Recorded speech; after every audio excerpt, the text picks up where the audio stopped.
studio now. Likewise. I can talk about consoles and what are these? Is this Adams? Yes, Adam and NS10s.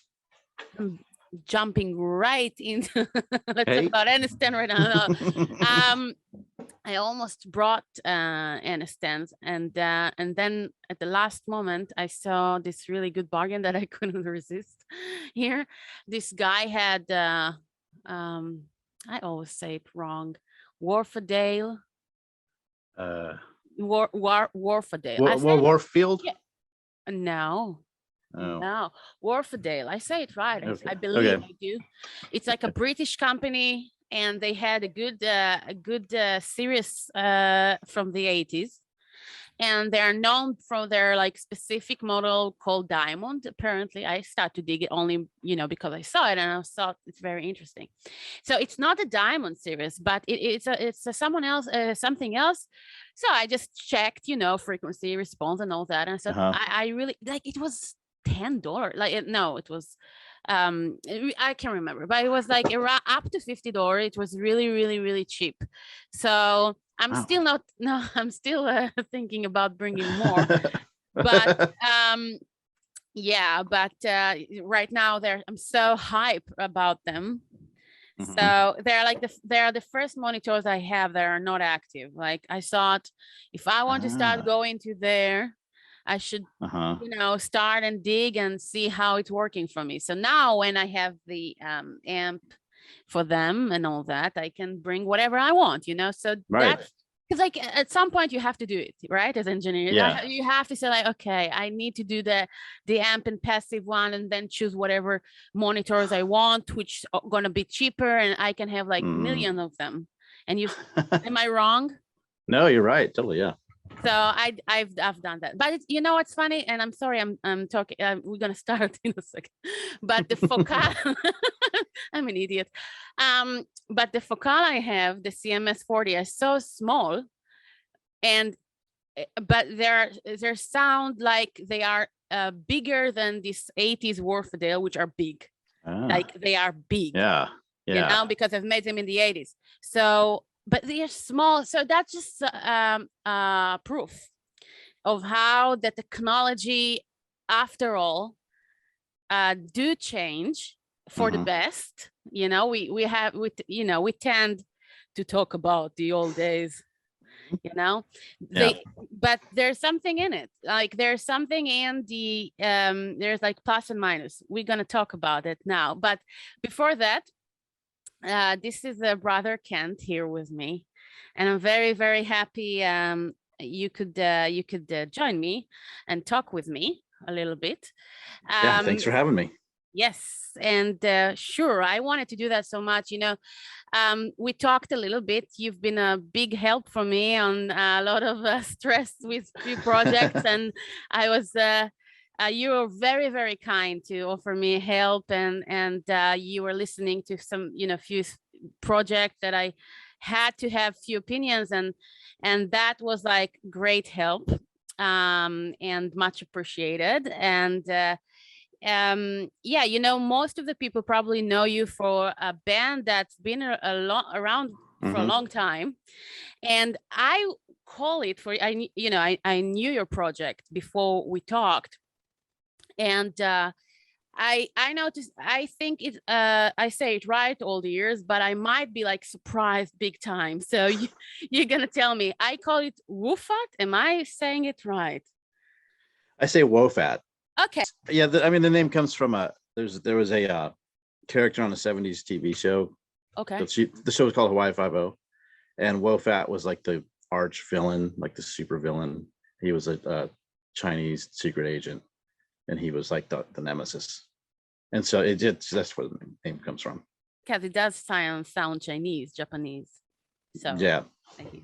That's where. Yeah, it was supposed to be just kind of an obscure 70s reference, so because the music is very 70s influenced. It is. You can hear that definitely psychedelic stuff from the 70s. And okay, so you do the guitars, you write the guitar parts. But not many know, or maybe they do, but you also do the mixing. and this Yep. the production of the entire band, right? The production and all that. Right. Yeah. You've done that right from the very start. Yes. So everything that we've done. So I'm guessing when you write guitars, you have specific, like already the vision of the song in mind. Is that right? Yeah, I mean, generally it comes like a riff is what starts it, and then, you know, because it's all very riff based, and so it's I mean, usually there's some sort of inspiration from some other band or some other song that kind of would inspire sort of the vibe, and then I'll write riffs based on that, and so, you know, piece things together, different ideas, and then the lyrics are always the last thing that I do. But it's and then I guess, you know, the guitar part always kind of changes once I do the lyrics, because I have to be able to play it and sing it, which is you prefer to change the riffs and not the lyrics? Sometimes it depends. Sometimes I have to change the riffs because you know, it just depends on what it is. Nice. So it's a little bit of both, probably. And so when you do that, you know, I've made a few questions just in case, you know, I'm gonna get stuck with the conversation, but which is always helps. So I'm having like notes. When we were kids, we were cheating in tests. That's exactly what I'm doing. So now when you're saying all that, I'm thinking, so when you write the music, you send it to your drummer, and you can say his name because I totally forgot. And Michael. Sorry? Michael. So you send it to Michael to make the parts, or you actually write the drums as well because you have the riff already, so you know what you want. How that work? Well, usually what we'll like, whenever we will rehearse together, and I'll bring in ideas and show them what the riffs are, and then I may say, you know, I kind of feel like maybe it needs sort of this kind of vibe, but more often than not, I just let Michael come up with what he feels like is the appropriate groove that goes with that riff. I mean, you know, a lot of times, so like we record our rehearsals, we rehearse here at the studio, which is really handy. Right. And so we record all the rehearsals, and then so that's a good way for me to see what works, what's not working. You know, like we'll have like a million recordings of the song before it's ever finished, because you know, I'll keep changing things based on hearing us play it. And it's kind of the same with the bass player. Unless I have something specific in mind, I generally let Zach, who's our bass player, do what he feels like is the right thing. So really much 70s also on the vibe, as if that's what you say, because you actually get in a room and you play live and you jam. Right. And then most of the stuff comes. You're not like sitting in the studio and writing ideas and then glue them together like the millennia generation. The millennials. Sit down. No, we don't do that. No, I'm not there, but in the middle. No. But and it's the same thing with solos too. The solos are all improvised. Like they're just different every time, and same with like we'll just have like an open-ended solo section, and then we'll solo, and then when it's like, oh, it feels like that's enough, then I'll just cue them and we'll stop them and move on with the rest, you know, keep going with the song. So it's kind of jazz-like in that sense, as far as the way we approach it. But the music itself, like the albums I was listening to, and like each album, it's a masterpiece with you guys. It's amazing. because no, like it's never getting to a point where you're getting enough, like you're getting bored, or you're getting like, okay, they try to fill the time with something else. And I guess that's understood now. I understand it more now when you say you're doing it live and jam. So obviously you're always in the music. So that's the result. So making sense to me. So but what I'm saying, like the albums that I was listening to, they're not live recorded, like they are well produced. So you are like, maybe you did release a few live, but what I was listening to sounded well produced. So I'm guessing you take the ideas and then you recorded them again, or how do you do that?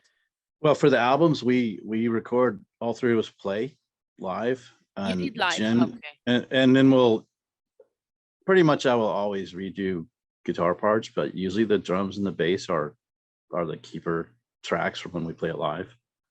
And then like I hope to get a solo that I'm happy with on a song and keep it, but more often than not I'll redo solos and redo guitars. But my goal is for us to get like good bass, drums, and a basic guitar track down live that we keep all of. That's the goal. So you're recording live in tracks like drums and the bass and all. Yeah. You're already recording the rehearsal, and then you're just taking what. Yeah, although the like it's more like when we're rehearsing, we always set up. We've got a pretty big room, and we all set up on the room together for rehearsal. But for recording, like I'll isolate the amps, right, and we're on headphones, and like I'll set up in the control room here and run up vocal mic in here and and then just play in here, and then Michael and Zach will be out in the room playing. But like the bass amp will be isolated in a booth, so it's a lot more isolated than it is when we're just rehearsing. I gotcha. That's cool. And you're recording on tape? Well, so the first the first 3 albums were recorded on 2-inch tape, and then the rest have been done in Pro Tools. So from what year are you recording on Pro Tools? It would have been, what was that, 2013, 2012, 2013 probably. I mean, we've had Pro Tools in the studio, but we also have 2-inch machine. But it was, I think the third album was like 2011, and that was the last album we did on 2-inch, which we tracked it on 2-inch, and I transferred to Pro Tools and finished it in Pro Tools. Okay, so yeah, so you did like analog, digital, analog. Yeah. And no, yeah. And now you're just like all digital. Yeah. All right. So you're mixing now also in the box. Are you you're actually using the console behind you? Well, so we just finished the new album. It was the first one that I've mixed in the box. All the others have been mixed on the SSL automation. Right. And the reason I stopped using the SSL automation was a couple reasons. One, our SSL computer died. You know, the old computer from the 80s, you know, so the automation computer. Right. And so, so I had to, yeah. And so we kind of came to a point where it's like, well, do we want to try and find another 30-year-old computer? Do we want to, you know, there is a company that's making an automation system that you can put on the SSL, but we changed our mind and decided to upgrade our Pro Tools and get newer Pro Tools stuff so that we could be a little bit more modern. The digital monster got you. Yeah, if I went to the dark side finally. Oh my God! So now it's just like for the pretty face of the studio. Yeah, but well, I mean, I use it for tracking, and I also like what I've been doing is I'll send out submixes onto channels on the console. So the console is still essentially summing. You know, like I'll do like, you know, maybe 4 to 8 stereo pairs that I'll send out of Pro Tools. Right. And so then that all will go down to the quad bus, and I can use the quad compressor on the console. And so the mix all goes through all that. So you do use the process and the EQ and all of that, and just I don't use the EQs on the channels anymore because I don't have Total Recall, but I'll do EQing compression in the box, and then it'll all essentially be summed through the console. You know what I mean? Yeah. I gotcha. Okay, let's talk about. So I see the console, and you are sitting where exactly? You're in Texas, right? Yep, in Dallas, Texas. Dallas, Texas. And you started when doing all this production and being a producer and engineer. When all this started for you, this journey? It was, I guess, 1996, around there. I went to the University of North Texas I was a music major at University of North Texas, and that was in the 80s. And then after that, I played, you know, tried to make a living as a professional musician, and I took a couple engineering classes at a small college here in Dallas, and then after that, I interned at a couple studios and started getting freelance work, and that would have been like 96, 97, and I started working at this particular studio in 1997 as a staff engineer. And now you own it. Yeah, myself and Michael are the co-owners. That's amazing. Now, so. That's like a whole long-term relationship more than any kind of marriage. That's fantastic. And so from what I'm hearing, like you've been starting learning all that to be a musician, or you knew that you're gonna do like engineering and all that when you started going to it? I wanted to start doing engineering full time. So when I took the classes, it was I guess that stemmed from an interest in recording my own music, and that I was like, I had a 4-track cassette recorder that I recorded on at home with, and but I wanted to record my own music, but also wanted to work. You should answer that and say, hey, we're talking right now. Sorry about that. No, I don't want to answer that one. Motherfucker, bye.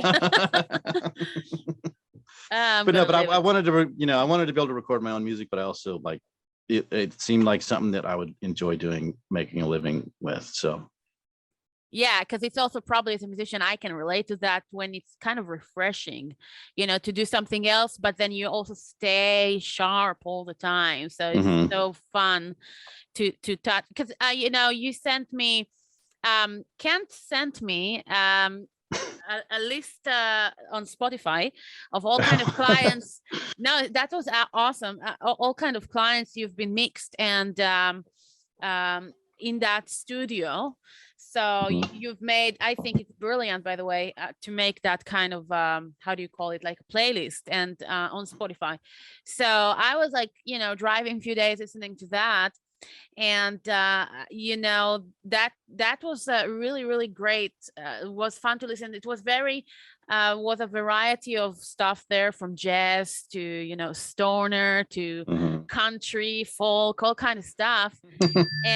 and that sounded and your guitars, or wherever I was listening to, I know that you didn't do the guitars yourself because you were working with musicians, but I guess the myth is true. When you give like a vocalist to mix, you're gonna hear the vocals well.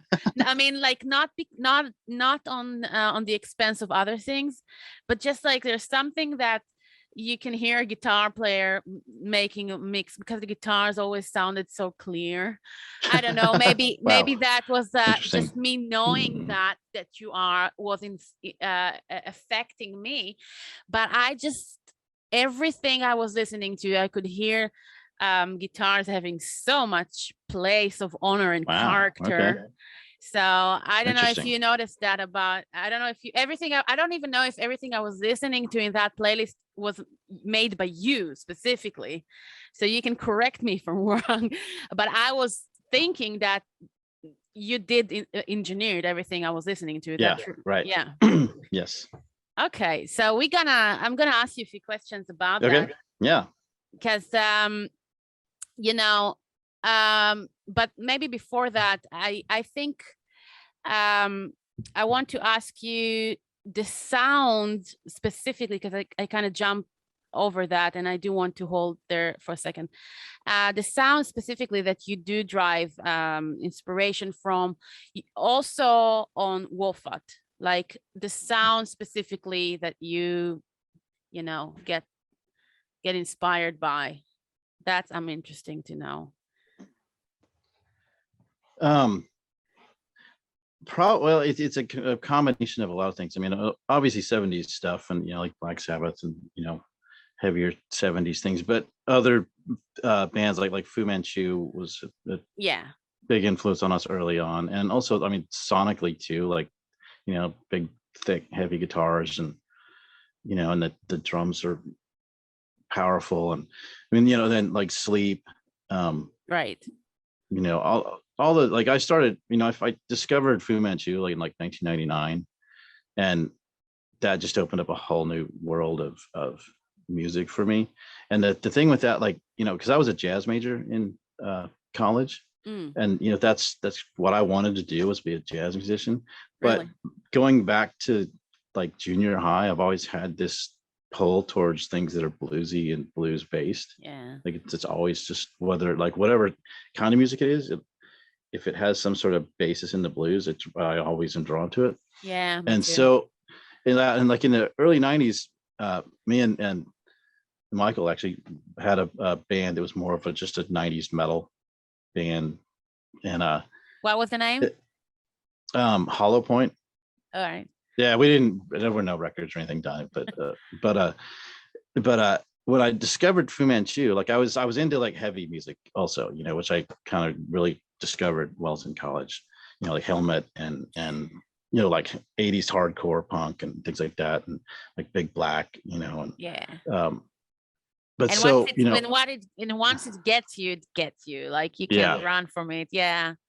That's a story of, you know, it's always the same fucking story. You want to make jazz, you know, you're a nerd, and then somehow you hear that stuff, and you just like, you know, you're doomed from that moment. But yeah, Fu Manchu, I could definitely, I was putting on your music, and I was like, yeah, Fu Manchu, it's like, yeah, Fu Manchu. That's so obvious when it comes to the sound, and in the best way possibly can, and that grooviness and funkiness and rock and roll. That's so you know. So you've been lucky to work with Michael since the 90s. Well, yeah. So Michael and I actually met each other in 1985 when we both went to University of North Texas together, and he lived across the hall. All right. Yeah, he lived across the hall from me in the dormitory, and so that's how we first met. And you know, we've had various different bands that we've played in together, and we've just known each other forever. So I don't know. Yeah, that's something that is so rare. Like, you don't even probably need to talk. It's becoming like one arm. People that for so long musically, I mean, that's and you can hear it, the progression in the albums and the music, and you know, the relationship through that. Why P90s? Because I was like, is he using only that on all his music? Even the folk song I was listening, I can swear that this is that guitar. So well, I think I discovered P90s. A friend of mine had an ES 330, no 330, which is like a 335 Gibson, but has P90s, and he let me use it for a while, and so that's when I discovered, oh man, I love P90s. But I don't know. I also have, you know, guitars with humbuckers too, but I don't know. That's just what I. But you will want to record now guitar, which guitar you will be drawn to? I usually do use at least a couple of guitars. I'll use, like I have that Greason custom guitar that Keith Greason built for me, which has custom P90s from Planet Tone pickups in it, and I use that. And then I've got that yellow Gibson that has P90s, and then I've got a Firebird that's humbuckers. And generally, I'll do a mix of both, because like when I'm doing doubling guitar tracks, I don't like using the same guitar for the double track. Right. I'd rather have, you know, different tonality to add more color to things. So yeah, but that sound is fantastic, because like you can totally hear that Gibson, and that like I can see what you're saying. You're not using any other kind of like guitar. This is like when you're recording, basically. It's one of those three guitars basically. And when you do live also? So when you do need to, have you been asked to make as a sessionist guitarist for other projects that are not your music? Well, I don't really. Yeah. So it's like all the stuff I sent you was stuff I've recorded and mixed, but I didn't necessarily play on most of that. So I don't really do like session guitar that much. I'm just recording, engineering for other people. I gotcha. And which amps will you choose for your music? I generally use two different amps, and I usually do this live if we're playing here in the US. I've got an amp that's was custom built for me. It's very similar to a Marshall JCM 800, but it's only 30 watts, and it's a slight, like, couple different modifications in the circuit design, but it's very similar to a JCM 800. But it's being 30 watts means I can like just crank, like dime everything, right, and it'll drive the power tubes real hard, which is a big part of the sound. And then I also have a Jet City. What's the name of this custom amp? It was, well, so there used to be a guy, this was in the late 90s, early 2000s, he made amp kits, and he had a company called Doberman Amps. And I had contacted him and asked him about, because he was like selling like 5-watt amp kits. And so I talked to him about making a higher wattage amp kit. And so we came up with this 30-watt Marshall style amp that he designed. And I don't think I've looked online. I tried to contact him a while back, and I can't seem to get a hold of him anymore, because I don't think he's doing the kits anymore. But so yeah, that's where that amp comes from, and which is probably the main amp. And then I also have he's from Texas. No, he's from I think it's North Carolina. Oh, really? And that's like tube amps that he was building? Yeah. Nice. So that's always fascinating to have like a custom amp that no longer exists. So yeah, that's fun. What else do you have? So I have a Jet City 20, which is a 20-watt. It's a like Soldano design. It's like similar to like a Soldano, but a lot less expensive. But right. But those are the two amps I use, and so that's also it's a 20 watt, so it's a lower wattage amp. So so I can also crank that all the way up too. I got what's the model of that? It's a Jet City JCA 22. Okay, and if you don't have that when you need to tour, which one will you use? Because you're probably not going to take it with you. Yeah, you see, like when we go to Europe, I've used oranges usually. Yeah, but I've had a hard time kind of finding something on the road that I really like, because both these amps are really kind of weird and specific amps, right, that you can't easily get. But I've used like orange rocker verbs and the Thunder Verb I like. We played when we did an Australian tour, and for a couple shows down there, I used actually a PV 5150 that was awesome. Yeah, you liked it? Yeah, that's I did. Yeah, it was cool. After all that you've described, and yeah, I know. I hear that oily orange, and I can hear the oily custom stuff, and then you're like 50. Oh no, I was surprised actually. I'd never played through one before, and I that's what was there, and so I tried it, and it was actually maybe really that cool. was an Australian version. Maybe so, yeah. So it's something with it's a Southern Hemisphere thing. I don't know. That's where I'm not using. I will put that at the bottom of my list, this one. So good to know that you've been. I don't get that amp so much. Maybe I just had a bad relationship with it. Okay. Did you master do you also master your the Wofford songs, the albums? Do you do the mastering? I do now. The first, but probably all the albums up until like the last one, I guess. We had a guy that was working here at the studio that was doing most of the mastering stuff, and he did most of those albums. He's not working here anymore though, but he did most of that stuff. But I've actually gotten now. I like doing it myself, just because I like. Okay, so now that's the $1 million question. Okay. How do you do that? How do you do the separation? You're so invested in the music already. You're making the guitars and the vocals, and I can relate to that. And then you need to sit down and make the decisions for the mix, which is always already hard, because you need to put for a second you as a performer, as a guitar player who want to crank everything to 11, because that's the obvious thing to do when you play with other people.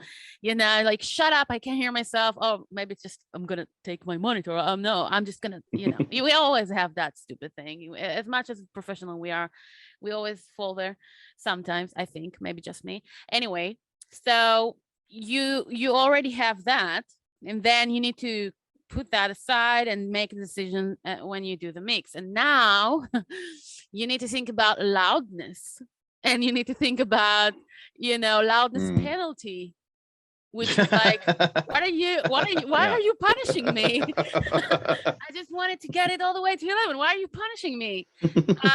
And you need to think about the platforms, and you need to think about the vinyl gonna be that, and iTunes want that. So how do you do that? what's your tip for people like me that want to try and do that? So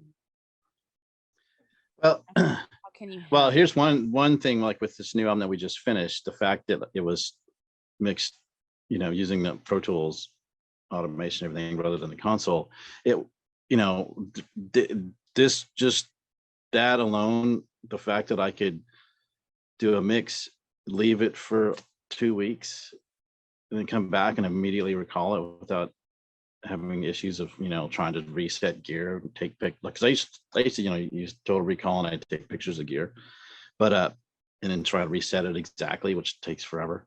But now I can like do a mix, go home, listen to it, like a week later I can come back, make a tiny adjustment, go home, leave it alone, don't think about it for a while.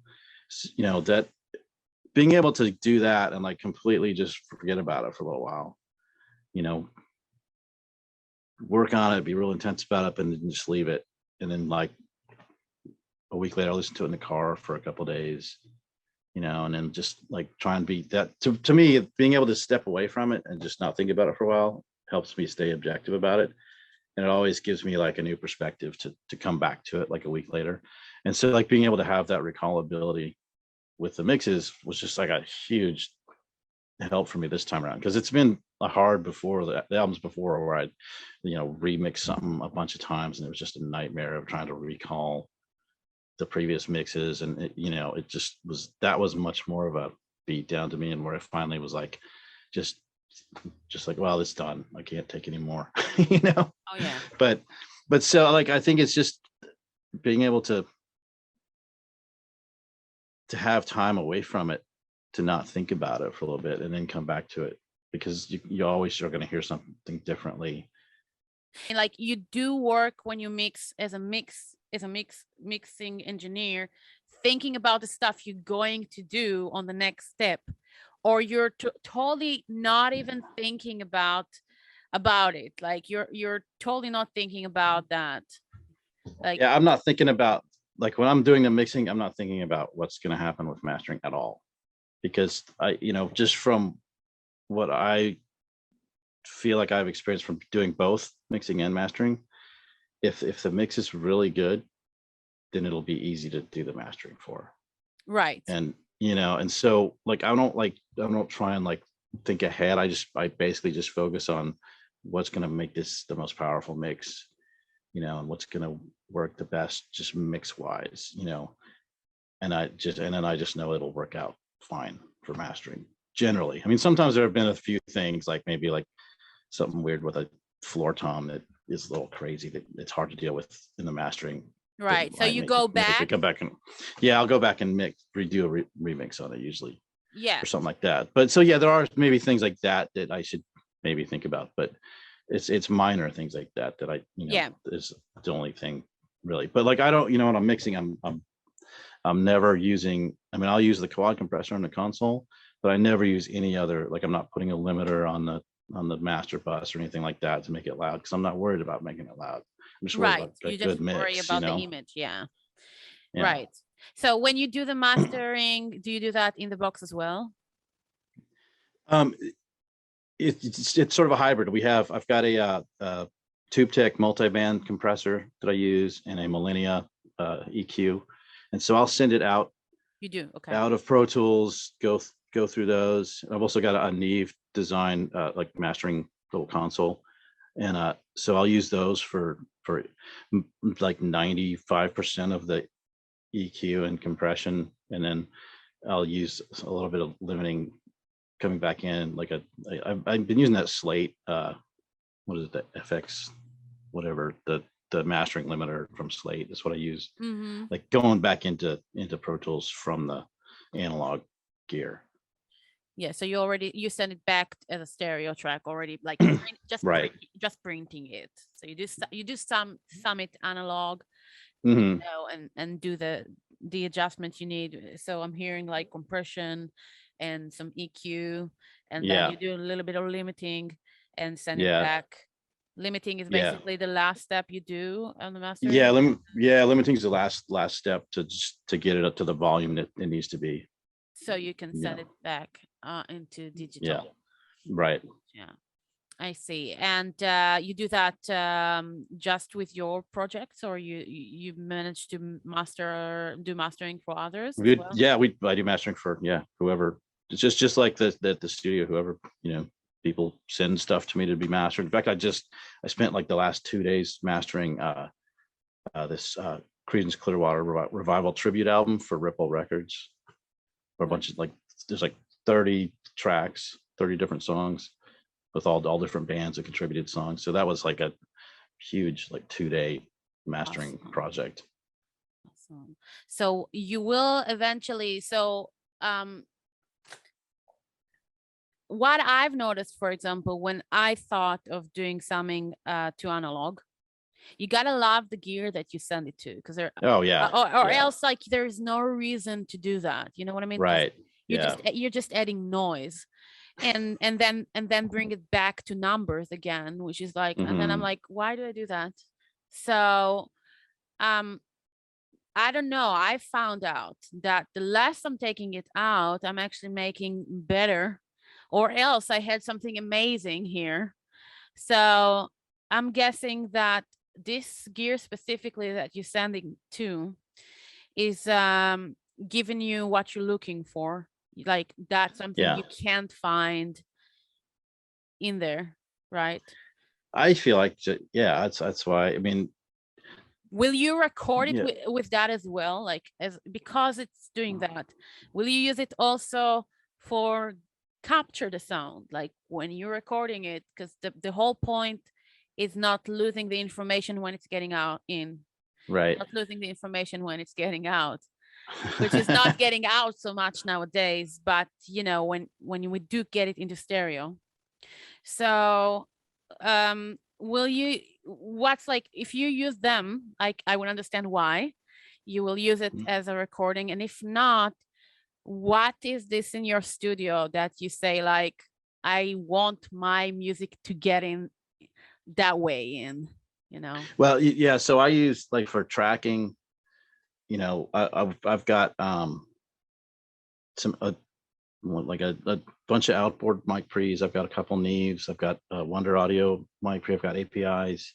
and I'll selectively use specific mic pre's for specific things. Like I'll use the Wonders on kick drum and bass. I'll use I'll put overheads through the through the Neves, or I'll use Neves for piano. Guitars, I use Neves for. I mean, I'll just like the key elements of whatever I'm tracking, I'll put through really cool mic pre's. And then also I generally will use good outboard compression on the way in, depending on what the instrument is. And, good outboard EQs as well. I've got Manley EQ and Tube Tech EQs. They're awesome. You do EQ for your recording? Like you're not waiting for the box to do that? You do the primal adjustments? I'll do when I'm first getting sounds, I'll EQ stuff. But I'm kind of conservative about how much I'll EQ, but I also have been, I know this room well enough because I've been here for 20 plus years, right, that I know what I'm getting, if I were maybe freelancing in another studio, I might not do that as much. But since I'm pretty confident of what I'm getting, I'll make a lot of EQ decisions as I'm tracking, and then also, do more if need be, mix wise, when it comes to putting everything together. But and I can totally get it, even more since you do come from the live. Again, I might say wrong things if I do, correct me, but because you do come from the live approach, so when you record, you need it to sound as it sounds, to capture that. It's not the same like just recording each instrument individually, and then maybe the EQ is not as necessary because you can always do that in the box, but since you have already kind of an image, you want to capture that, which is the magic of music, and that's the magic of all the engineers that we probably grow up on. So because that's what they did, that's the core of that art, is to actually capture the song, the music, and the instrument, and all of that, and the room, and to capture that, like that's the real magic. That's something that if you have an option to do, it's like a privilege, you know. It's like that's the art. So I can totally get why you do the EQ and why you do the process and all that. To you already doing yourself a favor, like, you know, like doing half of the work already, right? Yeah. And then you just need to make it shine in the mix. You don't have much work in the box then, I'm guessing. Yeah, and also it's like the same reason for using like a really good mic pre is you're putting that vibe onto the track as it's being recorded. So when it gets into the digital world, it has that, you know, that API vibe to it, or that Neve vibe to it, or, you know, like an API EQ has a certain sound to it that, like, to my ear is great for guitar. And so like I'll almost always put the guitar track through this API EQs that I have.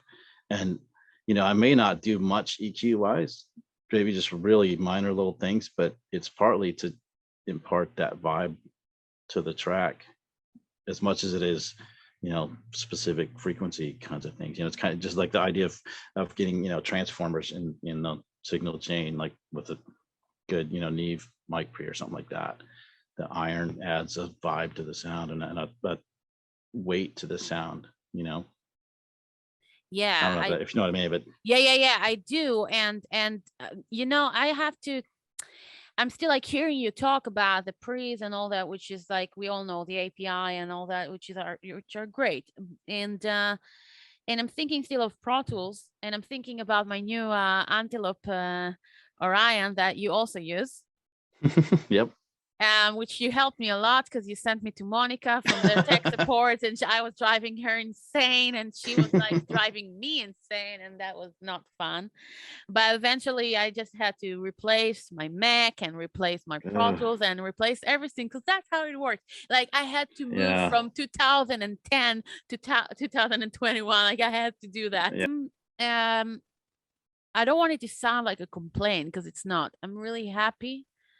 Not just happy, I'm high with the greatness of well, it's easy because I worked on Digi Design. I worked on Digi Design 002, like James Bond, for so long that obviously everything else will sound amazing. But no, it got this respect, but it's from the past, like really long time ago. And no, I'm listening to that, but still not complaining, but still I'm thinking that new technology sounds great, headroom, everything is there. Let go of the thought that everything I've ever heard recorded on tape, man, it's just like we're still not there. I mean, we're still not there with yeah, I see you nod your head like, yeah, obviously. With getting that headroom that we just use as a word, but it's more than just like what can it take. It's more, it's the saturation, it's that roundness, it's all of that. Yeah, that's exactly what I'm talking about. Yeah. So why did you let go of the tape? Do you think of bringing it back? No, I mean, I'm not trying to make but what are we gonna do about that? Like, what are we gonna do about that? Well, I mean, to me, like we still have our 2-inch machine, but it's actually not working right now. It's back in the back and the top's lifted up, and I'm replacing a bunch of ribbon cables inside to hopefully get it going again. But you know, it's kind of like it got to the point where, you know, just like client wise, as far as, you know, people I'm working with, I mean, some people want to record on tape, but it won't work because of their expectations of what they want to be able to do. And it's like, you know, everyone expects to be able to do like 1 million takes, 1 million tracks. Everyone wants to be able to fix drums. Everyone wants to, you know, pitch correct stuff.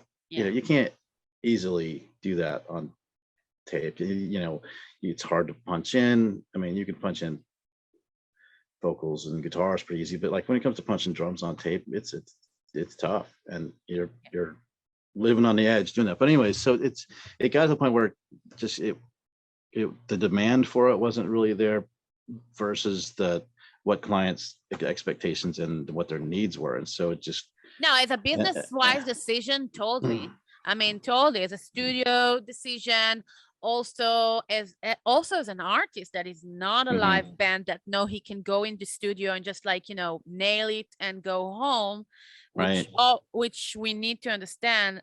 You know, obviously this is like 10% of musicians are really no, Yeah. honestly, that's what it is. Yeah. It's not a bad thing. This is just, I mean, it's a good thing. The world is open to any kind of shitty musician like me to make a statement and to do their thing, you know. So that's not a bad thing. I'm not saying like you have to be, I mean, punk, I mean, we grow up on punk, and you know, so you don't have to be, you know, the best, but so I'm saying 10% of people who can actually go in and do that, because that's the reality, and for them maybe that's going to work. So this is obviously understood, you know, from a perspective of studio, why not to have you know, a tape. But I'm thinking now at just like the art of sound for a second, as an engineer, the thing that we're looking for our creation and all that. I don't know why I'm crying about it, but I am crying about it because I was honestly thinking like letting go of everything and just bring like 24 tracks, you know, just do everything on, and yeah. I have no point with saying that. Well, but I just want to know if you agree with me. I do, but also, you know, I mean, and like, you know, I resisted doing stuff all in Pro Tools for so long. I mean, for, you know, like we've had a Pro Tools rig in the room here since like 2003 or whatever.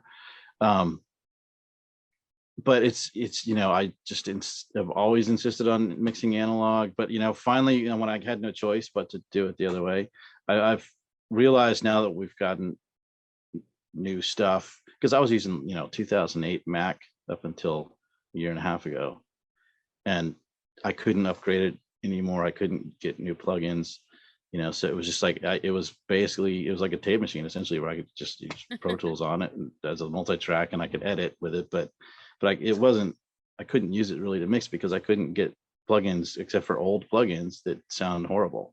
But like the new plugins, you know, there's a lot of really good plugins that sound really good. And you need to send me later.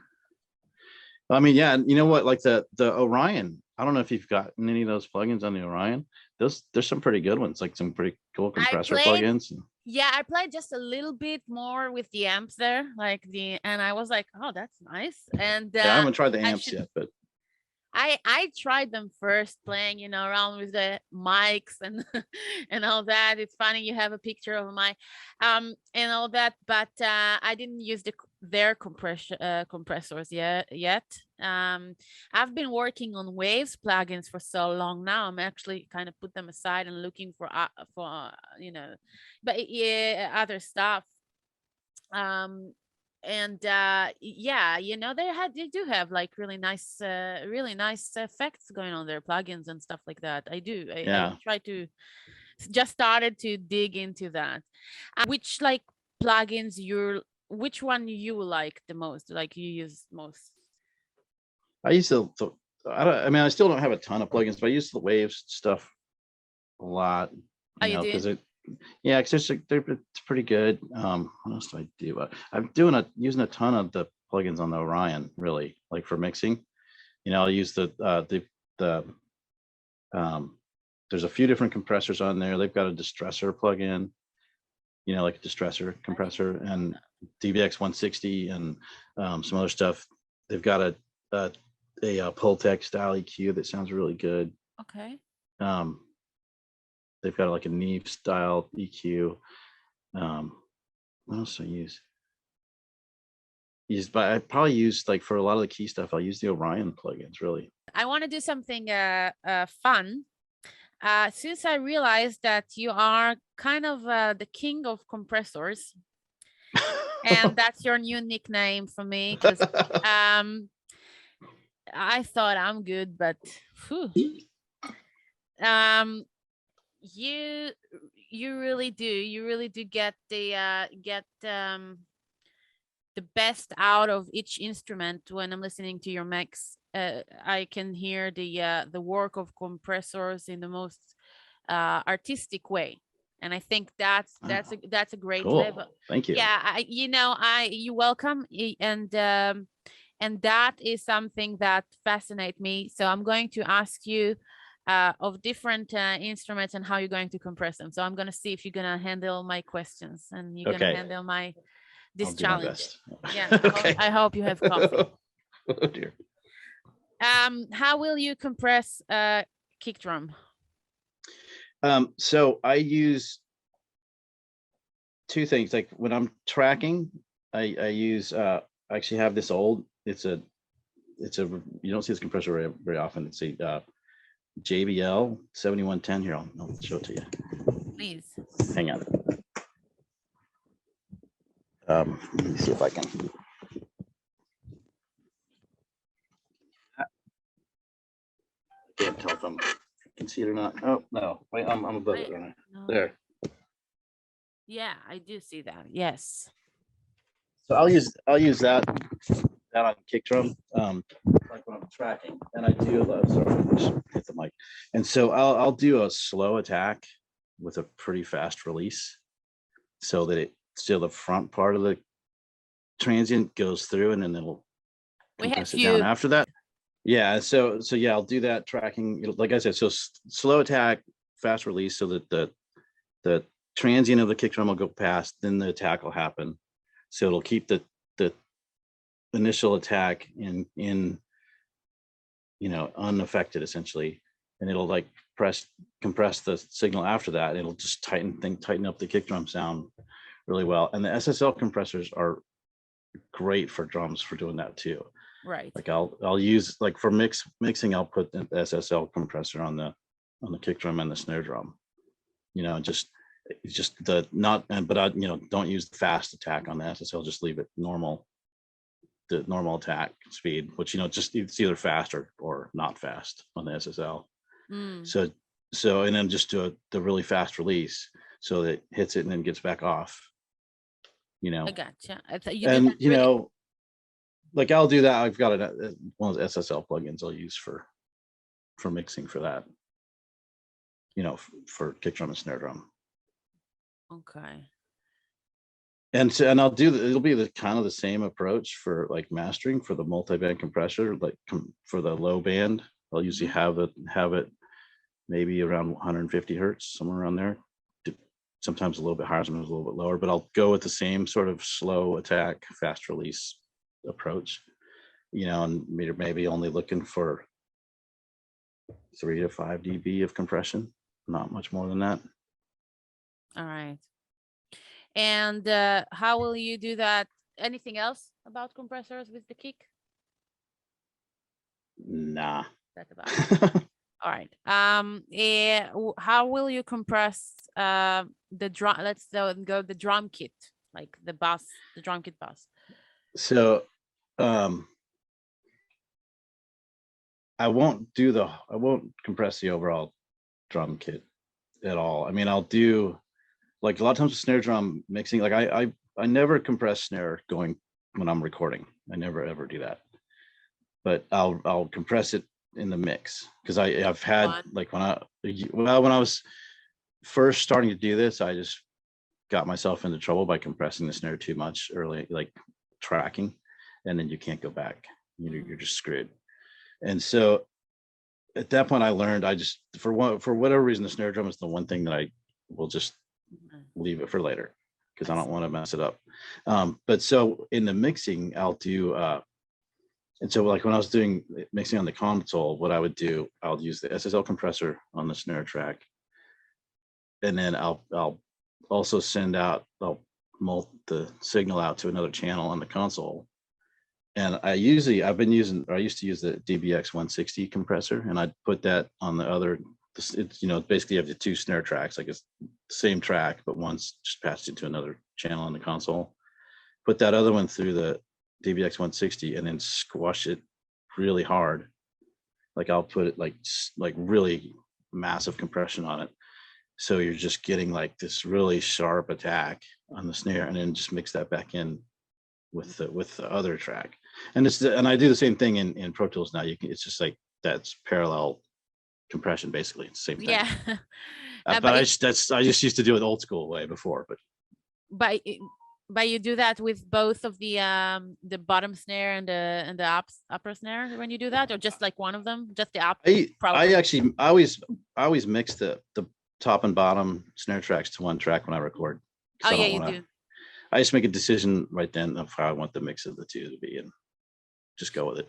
When I make the decision when we're tracking, like this is how I want the balance of top and bottom, and I'll just record it that way. And so it'll just be one track. So it's going to be just one track snare. Yeah. So I'll just mix them together. You do the work before making sense to me. That's okay. You do most of it live, conceptual. So that's making sense. Mm-hmm. So you take that snare and you send it, just making a duplication. Like you do that again, right? You do. Yeah. Duplicate. Or like, well, actually in Pro Tools, like if you're using like the wave stuff, they have that, what's it called? Studio rack or something. And you can put you can have the like you put it on the track, on the snare track, and then you do a select parallel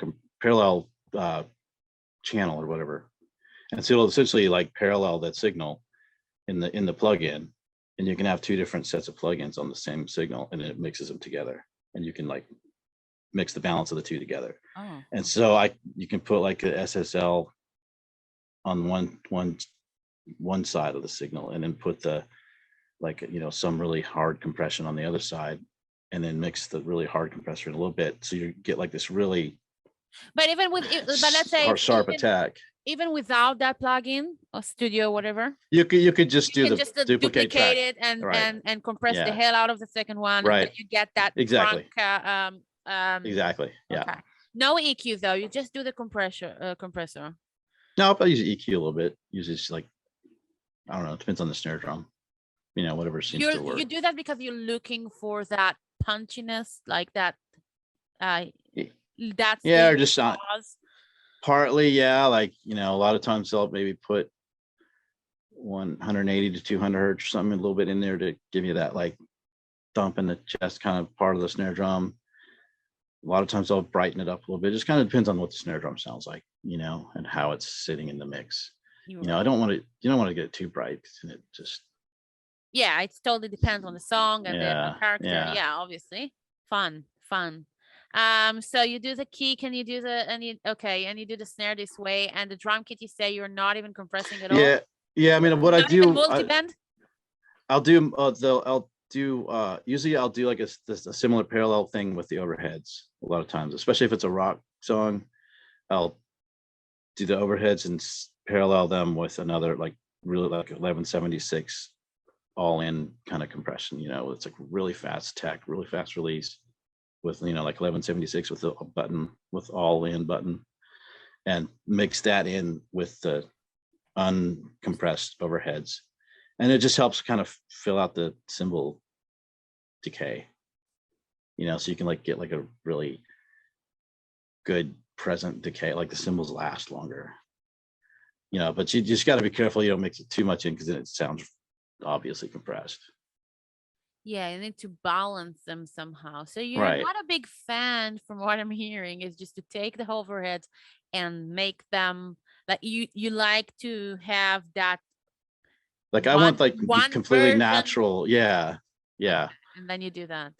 Yeah, like I don't want it to necessarily sound super compressed, but I want sort of to mix in a little bit of the benefits of this heavy compression. But I want to have a really natural sounding.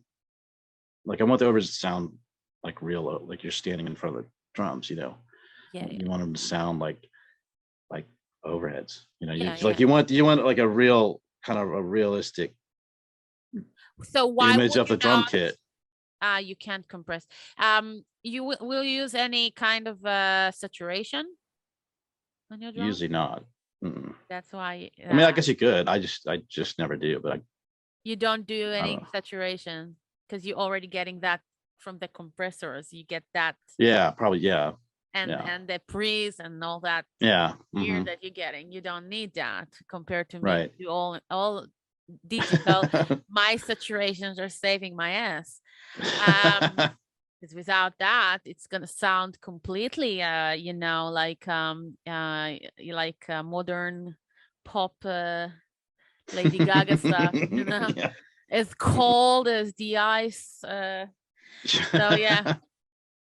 Totally. Saturations are the best inventions of the of this area. For me, I'm sometimes I got to a point I carried away. I've carried away to a point that even someone that didn't understand with music told me, is it not a little bit too that saturated? And I'm like, do you even know what saturation mean, you idiot? But I had to do that. But that means you carried away. If someone knows nothing about music, tell you it's not a little bit too saturated, you're like, I might have carried away. But I had to because they I don't have the now I do have nice pre's, but that's very important. Like the as you well know, the pre's and their character and the microphones, of course, and all the rest, because and everything. Because if you miss that information, then that only saturation can save your ass, and then even it's not gonna work. From experience, a sad experience. Okay, so how will you compress vocals? I will compress vocals sort of on both ends. Like tracking, I usually use a Manley L-op compressor, electro-optical compressor, that's awesome for vocals. And and it's perfect, and you can put it on a vocal track, and you can see it like every now and then the gain reduction will slam down to like -10 and -3, but you won't even hear it. You won't, because it's like, it's electro-optical compressor, so like it's super fast tack, and it's like but yeah, so anyways, the L-op, awesome for tracking, and then I'll usually use like 1176 style thing for the mix. So I compress both going in and mixing. I usually don't try to compress too hard, like in the tracking, but I want to control it a little bit. I don't want to have to be chasing after the vocal the whole time mixing. Yeah, you did some lovely vocals, female vocals. I forgot the name of that song, but you did on that playlist you sent me, there was like really, really great female vocals that you compressed.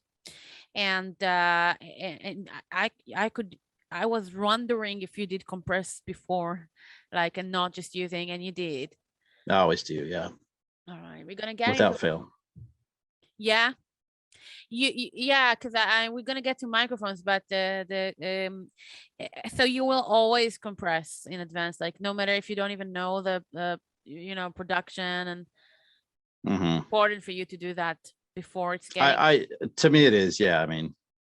Because it's gonna, you can pretty much guarantee a vocal is gonna need compression at least a little bit. How will you compress guitars? It depends on what it is. Like if it's heavy guitars, I usually don't really, I pretty much never compress like heavily distorted guitars tracking, because they're already pretty much compressed because of the overdrive. But if it's like more clean stuff, like country or jazz, or just more clean guitar, I'll usually put like the electro-optical is really good for that. I'll put that on there because controls it real well. You can't really hear it very well. 1176 is also good for that. Did you tell me the threshold on vocals, like how you're gonna do the set? I don't think you did. Well, like with this particular compressor, you basically just have two knobs. One is gain reduction, and one is gain. Oh, okay. And so I'll just set the gain reduction, like I'll get the gain to a good place with the mic pre, and then I'll just set the gain reduction up so that it's depending on what's happening with the vocals. So again, it's like probably most of the time averaging 0 to maybe 3 or 4 or 5 dB gain reduction. And then every now and then, if something gets really loud, you might see it slam down further, but it's generally not super heavily compressed, 5 dB or less of gain reduction. All right. And if you do, like, let's say, will you do a master bus on vocals? And if you do, will you compress it? And what kind of decisions you're going to make to compress it to the, to the song? I know it depends on what song and all that, but I mean, usually as vocals, I mean, as an instrument. Usually I'll just do individual compression on the track itself, on the vocal track. Like, like I will usually probably do like an 1176 style compressor that's got a pretty fast attack and pretty fast release. And again, sort of the same range of gain reduction, not a whole lot, few dB of gain reduction. But I don't necessarily do like a whole like master bus thing. It's just like individual compressors on each track. All right. You don't use that as much. The master. Now, but I guess, maybe that's just because I'm used to mixing on the console, right. My whole mindset is very much old school in terms of you're also how already doing that, basically. You're already doing that, just pre-recording. So you're right. You're right. So, okay. So you said about the guitar and then bass. For tracking, I usually, if it's electric bass, I'll usually use like the DBX 160, which is just I don't know, it works really well on bass. It's fairly transparent. It's kind of like the L-op. It doesn't have attack and release settings. It's just you just set it for the gain reduction. I like using the Manley for like mix, or like an electric L-op, like LA2 style on for mixing. I've actually been using this Liverpool compressor in the Orion on the bass mixing lately. That works really well. It's really cool. Right. And I mean, that does have like, I'll usually have the attack pretty quick on that and the release pretty quick on that too. Just kind of depends. Like, I want to set the attack so you're not hearing it like grab it. You don't want to hear it start. You want it to be pretty transparent. So I'll usually adjust the attack based on how it's sounding. An acoustic bass, I pretty much always use the electro-optical compressor recording because of the super fast attack, and you won't hear it as much. Will you do any kind of any kind of harmonic subharmonics on when you use plugins in the box after that?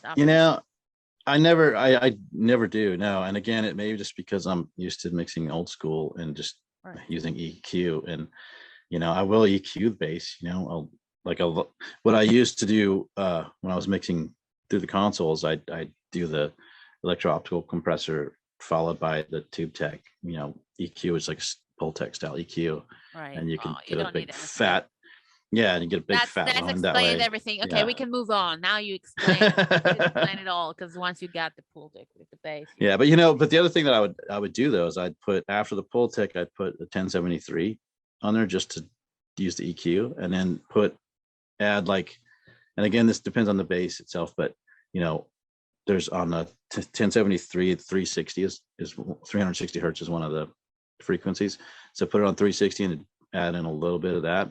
Yeah. And so because that's essentially like harmonics of like the fundamental. Right. And so it kind of fills out and you get a fat bass sound top to bottom without just adding a ton of low end. Yeah, you do use your machines, like you actually use the compressors and the all these plugins are great because if you don't have like out of a lack, so if you're taking care of it in advance, like we should, then you get everything and you don't need to compensate on the stuff that you lost, because you don't lose anything when you go through that kind of chain as you described. That sounds great.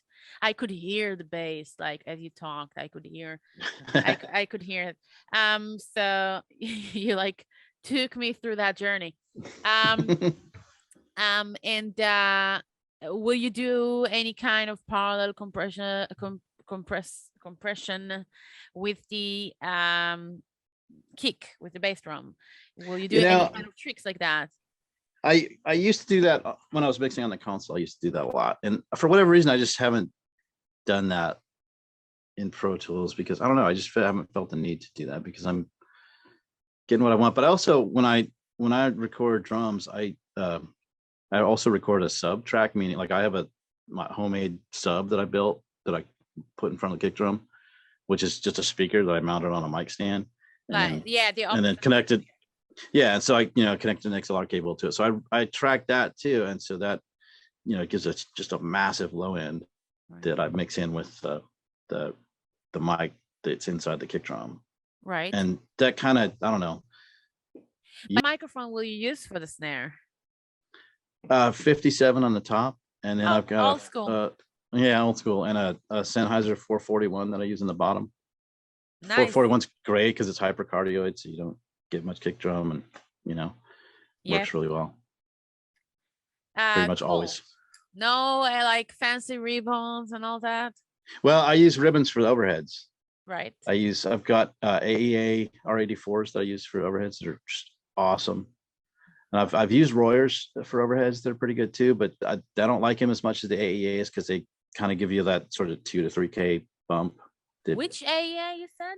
Sorry. R84s. R84s. Okay. Mm-hmm. Yeah, they're awesome for the overheads. You get like to me they sound more just more natural and more real than condensers do for cymbals. Are these cigars? No, they look like kind of like old school RCA ribbons. Oh, yeah? I mean they're big, Oh, okay. Nice. And what will you use for the kick? I usually use a D12. I've got a vintage AKG D12 that I like. I've also got D112s, but they're not as good as the D12. They're I don't not. think. So D12 is pretty much what I. You ever want to sell the D12? Let me know, okay? Because I can't find them anywhere. I almost robbed my teacher. That's my teacher at the college, who like the what you call it, the place academy, where I was learning that, and he came with that D12 and he said, "You see that? That's a real D12, not D1." And I was like, "Oh, okay. Can you hear it?" And then I did like one AB, and I was like, "What the fuck is D107? Why did you do that?" But I can't find them ever since, like nowhere, and like nowhere. I can't find any D12. Not here. Like I couldn't find here anyway. Maybe there, but they're really hard to find. It's a great microphone. I think it's a great microphone. Yeah. Awesome. And which one you said? For the D12? Yeah, you said another one or didn't? Oh, well, I've got D112 and RE20s. All right, but the D12 is my favorite for kick drum. Yes. And okay, and which one will you use for overhead? You told me. Which one will you use for room mics? What I've been doing lately is I've been using a pair of Biodynamic M160s ribbon mics, and I'll just put them, XY kind of thing, like a little ways away from the drums. Yeah, they sound great. Which model you said? I'm sorry. It's a Biodynamic M160s. Yeah. Okay. They're the little ribbon mics, the little pencil, with the round head. Yes, and you're gonna do the XY, and you're gonna do that close to the drum set, or you're gonna do that like from distance. It's probably usually maybe 15 feet away from the drums. But in front of the drums, or like a drummer view? I'll do in front of the drums, like you're looking at the drummer's facing you, and you're like. And that's it, like no other room mics. Just that. Yeah, just those. Yeah, I'll do a pair of those. So much 70s. And then I'll put them through a pair of distressors and squash them really hard. Mm-hmm. So no boomy mics, like something a bit more. None of them. And it sounds great. Your drums are so fun to listen to. No, thank you. What microphones? And I'm guessing you're gonna say 57, but maybe I'm gonna be surprised when you're gonna use guitars, like 57. I usually no. Okay. No, I'm excited. Usually, I'll either do Royer R121s, or I've got a pair of Coles 4040 ribbon mics that are great for guitars, but they don't do so well for heavy guitars. the Coles now, but the Royer is great for all guitars. So it's usually one of those two mics. And you just do one? You're not like doing all over the cabinet, back, front, just one? Nah, just one, yeah. Now, one in P90s, guys, that's all you need. One microphone, kissing the grill, P90s, and learned how to play the guitar. That's about it, right? Like that's it. That's all you need. Yeah. And good good preamps, because that's the shit, because that's really what it's all about. That's it. And and I'll do the same thing for acoustic guitar. I'll use either the Royer or the Coles, because it's great for acoustic guitar as well. That's so good. So we talked about preamps. I'm so happy I'm recording it and I can edit it, because I'm talking so much nonsense most of the time. Monitors. Now let's dive into that. I saw you got the Understand. I see you got the Adams. And how long it took you to settle that this is your set, like this is your set, and why are you using these together? As which one of those are the reference? How do you do that? So we've had these Adams since 2006, I think. That's when we got them. So we've had them for a while. And the NS10s have been here since the beginning of time. But before the Adams, I had Genelec 1031s, and they sound really nice, but it's like I would always get fooled. Overrated. Yeah, I would always. Yeah, it's like they would always fool me with the mix. I'd always hear the mix somewhere else and be like, it didn't sound nearly. I mean, it sounded so much better on the Genelecs, and it was just fooling me all the time. I'm gonna tell you something. I never really liked them. They are so overrated, and they are so expensive compared to. And that's another thing. Like when you see something that is so expensive compared to, like too overrated, you always have to have a question mark around it. I just never really got what's the hype around them. Like I know they are good, but they are not, like you said, they're not as clear, and they're very. And I agree with you. Yeah, they're deceptive. I think yes, they are. They could be like a great as cinema at home, Yeah, exactly. Yeah. Not as a working tool. So these Adams, you change it with that. Yeah, we got the Adams to replace those, and there's a sub on the down front for them. But to me, like the Adams they're really true. Like you can listen to them all day. You don't really, get fatigued, and I don't know. They translate well for me. Like I feel like what I'm hearing through them is what is happening. And the NS10s. I know another engineer that really loved them and cover his studio with Adams, and he's like Adams all the time, same model, I think. And I also have that thing with Adams that I never really I never used those though. Like I never really used specific series that I know been talked really good about, which I really want to do. So I guess they have a big difference between different obviously many companies, like a big difference between their models, but a jump. But what about their mids? Because I don't know. I've heard some stuff about them. Like you get good mids out of them. Yeah, I think so. Yeah. Yeah. I mean, that's what I mean. Like I can much more so than the Genelecs. Like the Genelecs to me, like it was hard to tell what was really happening, like in the mids, especially like low mids. But with these, I feel like I can hear exactly what's going on really well. They are. They're not active. Yeah, they are. They are. Okay. Yeah. Okay. And the Understand, then these are like the series from the 80s, 90s. Which one are these? These are from the 80s. And the T, what's the not T, what's the name of that? Oh, NS10M. I guess they're 80s. NS10M. They might be 90s. I don't know. They've been here since before I was. No, M is the one before. Yes. And you use it with what amp? What is it? It's a nothing special really. It's like a I think it's an old Crown I mean, it's really nothing special at all. And you work with it like together, you just use it as a reference? How do you do that? Yeah, so usually like for tracking, I pretty much just exclusively use the atoms, and I'll actually move the NS10s out of the way for tracking because then I get a better view of the room. But for mixing, I'll put the NS10s up where they are now, and I'll usually start the mix on the atoms and get, you know, sort of overall balances, do most of the EQ decisions, panning, all that stuff on the atoms.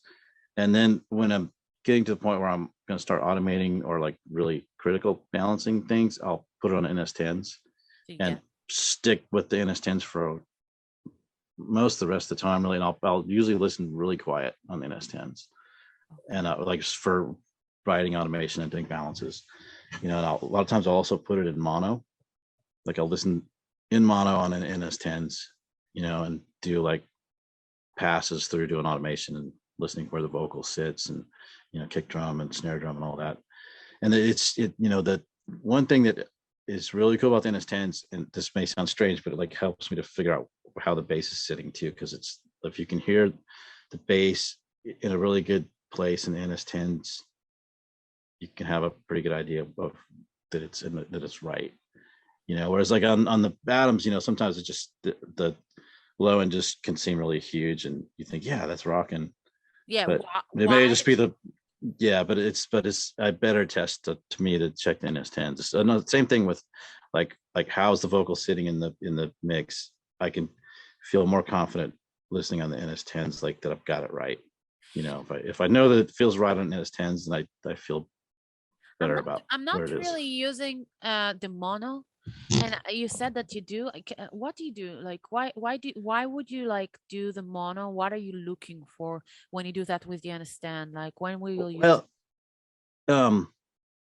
To me, like, so the mono, like I'll do like I'll put it on mono on the console, and it's what it does is it takes the well, obviously it takes the stereo out, but also it takes the attention off of what's happening stereo wise, and puts it all like on how everything is stacked up with each other, right, volume wise in the mix, mono, right? If that makes sense, you know. Like, yeah. Like sometimes, like if you've got everything panned out, you know, and it you may think like it's easy to sort of get pulled one way or pulled another way with like maybe a guitar track or something, but the mono kind of really just focuses everything, at least, you know, listening wise, mentally, to really see but how that where everything is, because that's obviously what's mono do. I know people who use that. I couldn't find the reason to do that, and it's interesting that you do, because it does stack everything together right in the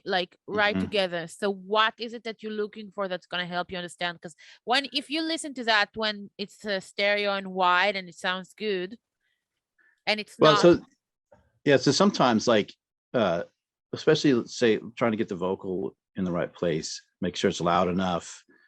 You know, like sometimes if it's in stereo, you can feel like, yeah, that's loud enough, you know. And like if you have it at, you know, a certain volume, you're like, yeah, it seems like it's loud enough.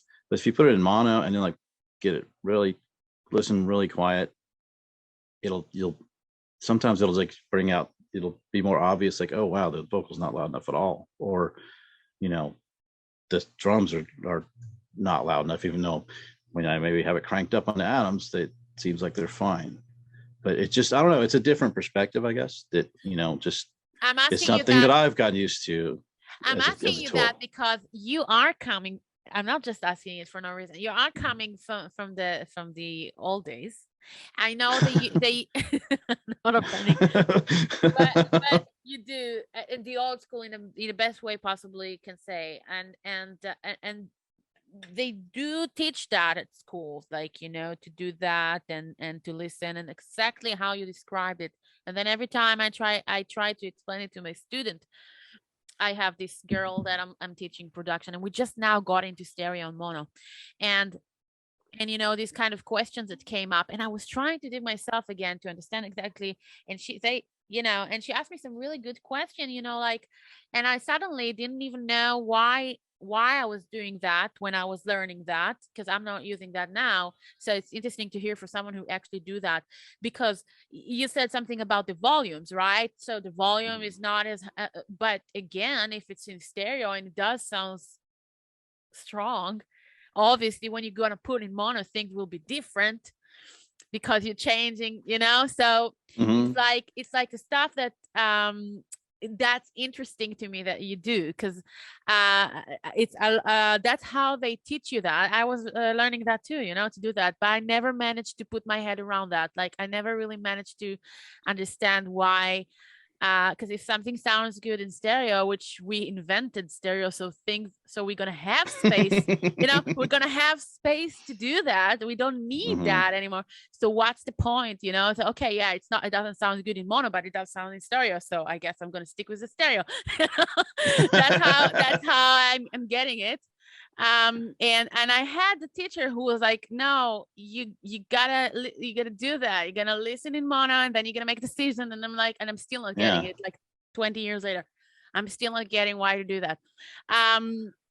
But I guess, we're gonna a lot of times, to me, like, if it sounds really good in mono and you can hear everything in mono the way, like, all the parts are coming through in mono, then it's probably gonna sound really good in stereo, but not necessarily the other way around. Why? But I mean, it's just I don't know. It just, well, also it made me think of it this way. So, like, if everything's stacked up together mono, yeah, you can kind of see, like, oh wow, this is masking that, and maybe didn't realize it in stereo because you hear this guitar over here or something. But maybe, like, when it's all mono, you don't have the separation of stereo to let things come through. It all has to be made to work together, like frequency wise, balance wise, it's a impression wise, to be able to hear it all in mono and hear it, like, so it sounds really good in mono. But it's a mono, obviously it's going to sound different. Well, right, but what I'm saying is, if it's essentially like collapsing everything together, and so it's going to be collapsed together. You see what I mean? Right, but you still need to be able to hear, like, how things are poking through, and if the right things are coming through, and you're hearing what you need to hear that way, and you're not relying on just the fact that you've got the guitar panned over here. But the problem is, if you're making, listen, I did give you guys from the old days the credit on the tape machine. I did that. Okay, I think that was great. I still think the mono stereo technique is bullshit. And maybe it is. I don't know. Maybe I'm just used to do it. Something I just used to doing. So you probably used to do that, and I'm telling you, because we're gonna fight after that.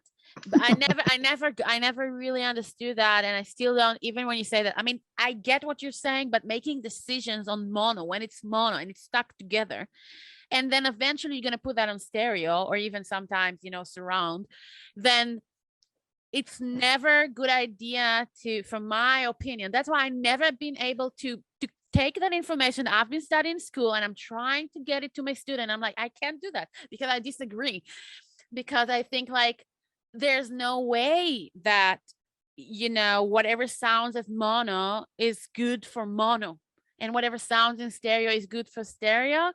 So making decisions when you listen to mono might be wrong for the decisions you're going to make in stereo. That's how my logic talks about it. Well, certain things probably, yeah, but I'm not saying it's like the final place that you make decisions, but it's like, it's a good way to check things, and to me, a good way to sort of double check your balances of, like, volumes of different instruments.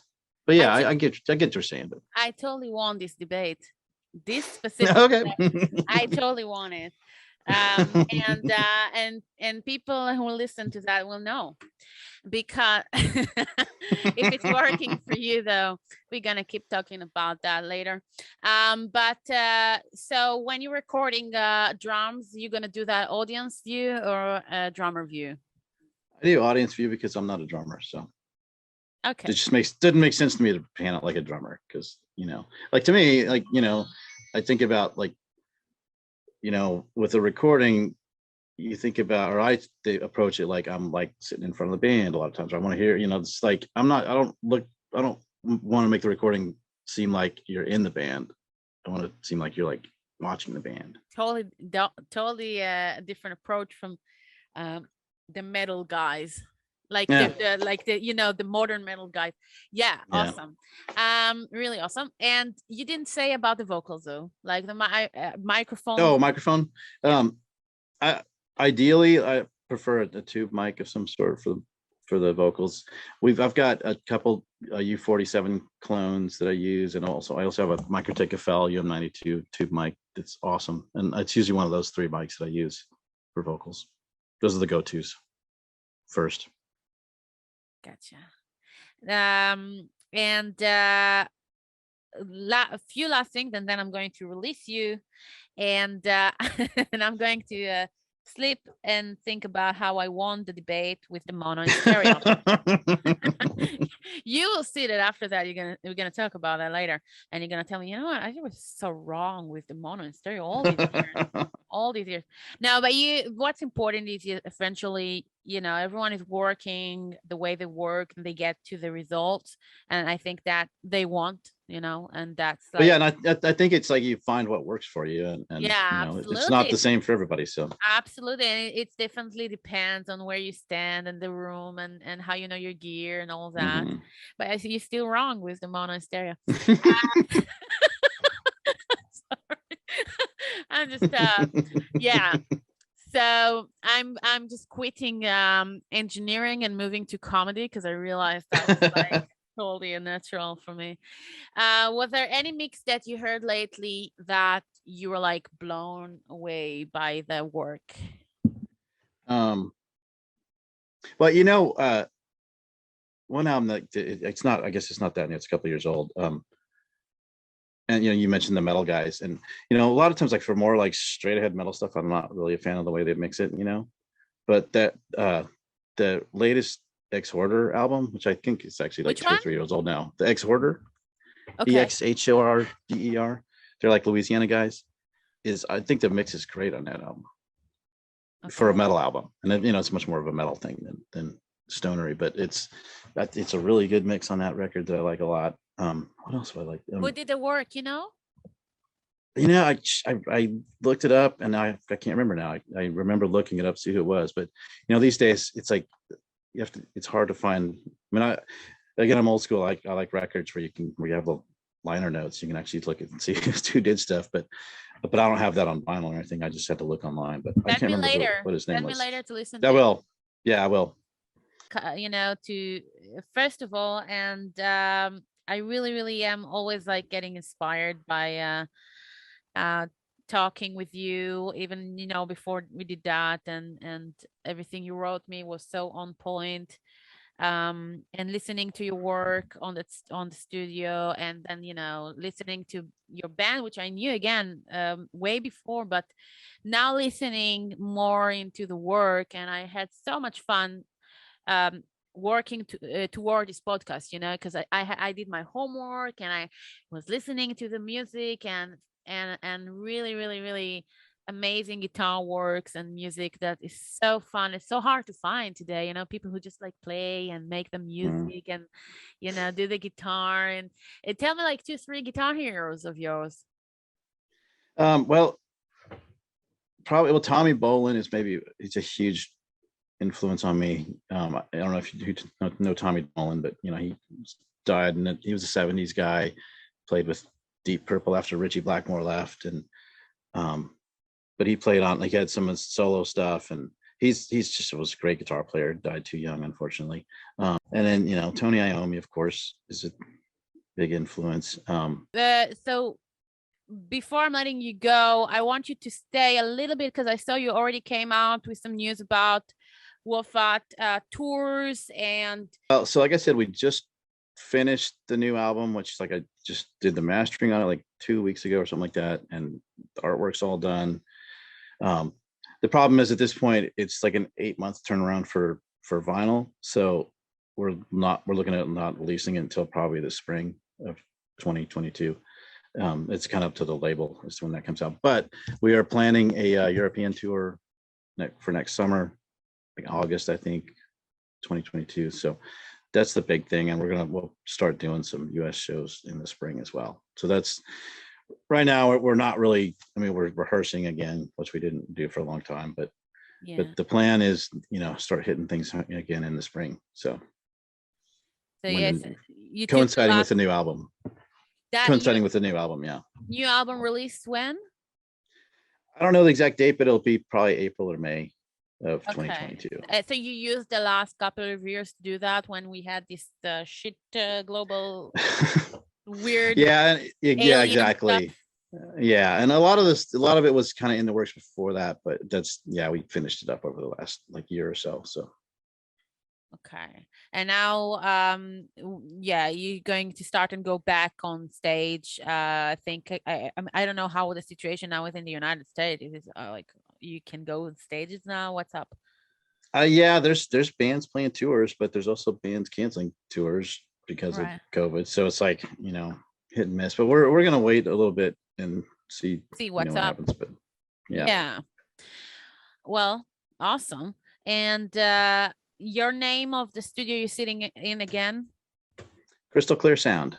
Crystal Clear Sound. Yeah, I've got my hat on. Right. Okay. I did not see that.